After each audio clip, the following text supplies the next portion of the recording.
रज का मतलब होता है जहाँ गायों की चरणों की रज होती है। गायों के चरणों की रज कहाँ होती हैं? जहाँ बार बार गायें चलती हैं तो उनके खुर से खुरच खुरच के वहाँ पर धूल जम जाती है।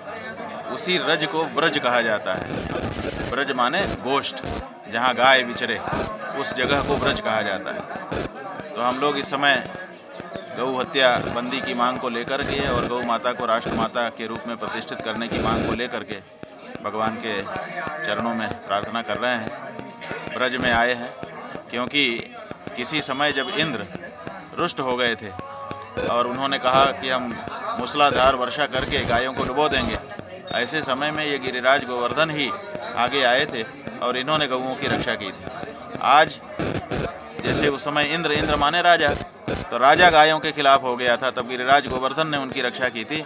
ऐसे आज के जो राजा हैं, 75 साल से हमारे देश में स्वाधीनता आ चुकी है, लेकिन कई पार्टियों का शासन हो गया, लेकिन गौ हत्या बंदी नहीं हो रही है। तो ऐसी परिस्थिति में हम लोग गिरिराज गोवर्धन की परिक्रमा करके उनसे शक्ति मांग रहे हैं कि जैसे आपने किसी समय गौ रक्षा की थी, ऐसे फिर से गौ रक्षा के लिए कृपा कर लोगों के ऊपर करिए। अयोध्या बन गया तो अयोध्या का कुछ फल होना चाहिए ना।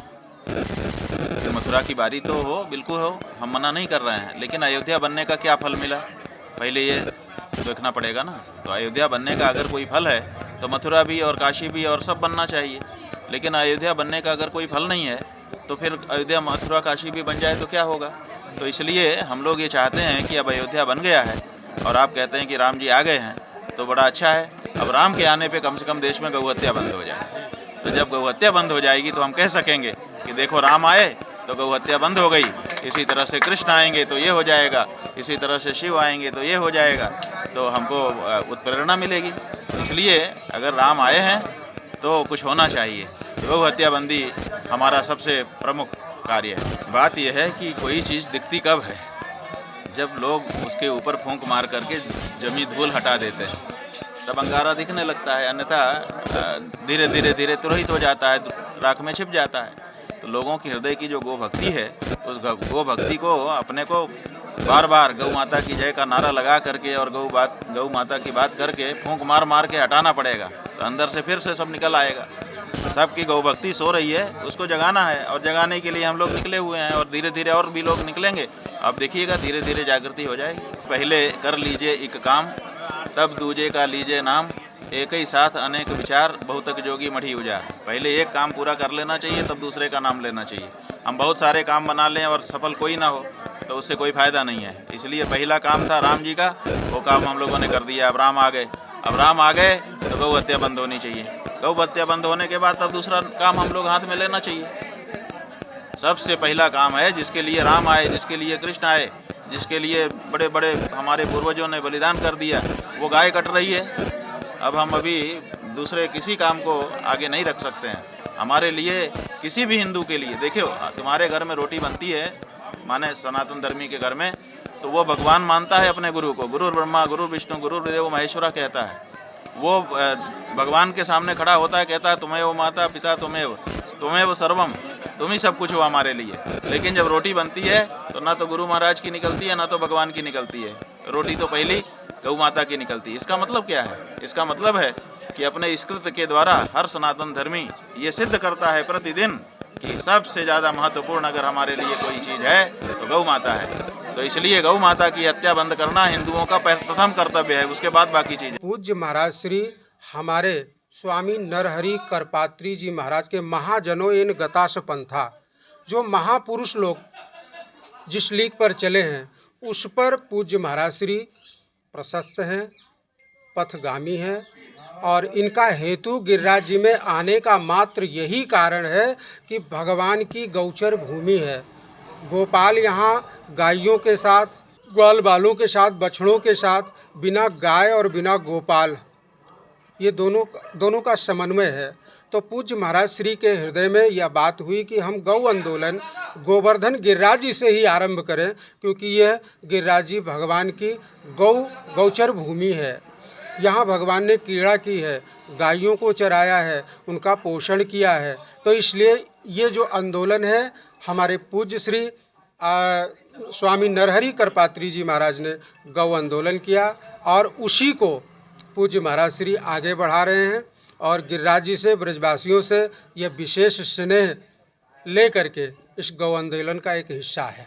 तो मैं इस पर विशेष यही कहूँगा कि हम लोग महात्मा हैं, गायों पर और धर्म संस्कृति पर विशेष चर्चा करते रहते हैं और इसको जितना हो सके राष्ट्र, सरकार ये सब सुने और इस पर ध्यान दे। इनको बार बार हम लोगों को अवगत कराना पड़ता है। ये लोग विवेकी हैं, बुद्धिमान हैं, ज्ञानी हैं और कहीं न कहीं किसी न किसी धर्मात्मा या महात्मा से जुड़े ही हैं। तो ऐसा इनको, इनके अंदर सद्बुद्धि और विचार आए कि ये पुनः हम लोगों को बार बार ना अवगत कराना पड़े, एक ही बार में हो जाए।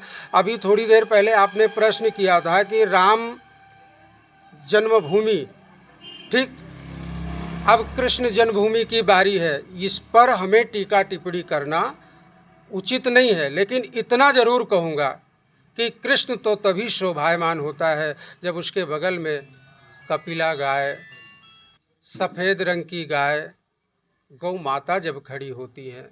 दुग्धम यथाम दुहयंती सा कृष्णम संशोभिता। कृष्ण उस गाय के समीप जब खड़ा होता है तो उसकी और सुंदरता बढ़ जाती है। तो मैं तो यही निवेदन करूंगा कि गाय को जो ये कसाईयों के खूटे पे जाती हैं, काटी जाती हैं, इसको पूर्ण रूप से सरकार ध्यान में रखे और गाय को निजात मिले, राष्ट्र माता का दर्जा मिले उसे। यही मैं कामना करता हूँ, यही मैं कहना चाहता हूँ। प्रत्येक व्यक्ति एक एक गाय को गोद ले लेना तो ये पेट का मेला नहीं लगेगा। जो आँखों में आप हो, आप ठीक है, आपके माध्यम से समाज जानेगा, संसार जानेगा, सरकार जानेगी, शासन प्रशासन जानेगा, दुनिया जानेगी। लेकिन ये भी जनाने की कोशिश करो कि एक एक गाय यदि प्रत्येक व्यक्ति गोद ले ले तो लगता है कि गाय का पेट नहीं लगेगा, गाय नहीं बेची जाएगी, गाय हमारा नहीं घूमेगी। तो कहीं ना कहीं हम ही स्वार्थी हैं। हमने दूध को दूह लिया, गाय को छोड़ दिया। तो स्वाभाविक है कि वो मुसलमान हो या कोई भी हो, उसे ले जाएगा, बेचेगा, कसाई खरीद के ले जाएगा, काटेगा। तो सबसे पहले यहाँ दायित्व तो हमारा भी तो बनता है। पेट लगता है ये विषय नहीं है, पेट क्यों लगता है ये भी तो विषय है। तो उस विषय पर हम चर्चा करें कि पेट क्यों लगता है। आपकी गाय, आप जब तक दुग्ध दे रही है तब तक आपने उसका सेवन किया, बाद में उसे छोड़ दिया, हमारा घूम रही है। इसीलिए मैं कह रहा हूँ कि प्रत्येक गाय को यदि प्रत्येक हिंदू गोद ले ले तो हमारी राष्ट्र माता जो गौ माता है ना, उनकी रक्षा हो जाएगी। यही कामना है और इन्हीं कामनाओं के साथ मैं वाणी को विराम दूंगा और सबको सद्बुद्धि दे परमात्मा और सम्मति दे।